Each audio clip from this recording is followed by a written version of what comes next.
अस्सलाम वालेकुम व्यूवर्स। अरशद नदीम ने पाकिस्तान का नाम एक दफ़ा फिर से रोशन कर दिया। 6 दिनों के अंदर अंदर दूसरा गोल्ड मेडल। बिल्कुल अरशद नदीम ने इस्लामिक सॉलिडेरिटी गेम्स 2022 में जैवलिन थ्रो में 88 मीटर का जैवलिन थ्रो करके गोल्ड मेडल जीता है। आपके साथ जीत के लम्हात शेयर कर रही हूँ, आप भी देखिए और एंजॉय करिए। باكستان الفضة لقطر والبرونز لإيران.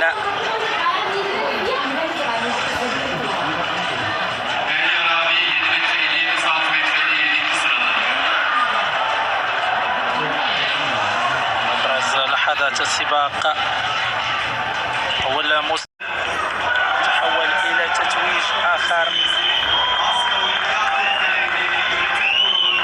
ضمن تتويج الفائزين في مسابقة رمي الرمح. بالفعل الفائزين في مسابقة رمي الرمح رجال الإيراني علي فتحي مركز ثالث وميدالية برونزية، القطري أحمد مقور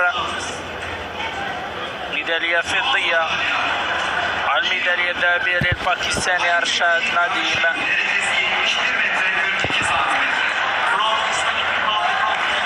إذن إيران ميدالية برونزية في منافسات رمي الرمح.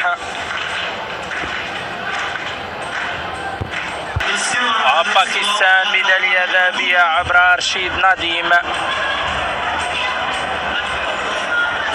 رشيد نديم حقق رقم 88 متر 55 سنتيمتر، 70 متر 28 سنتيمتر.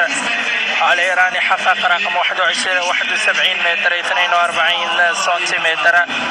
الآن مشاهدينا نتوقف مع النشيد الوطني لباكستان.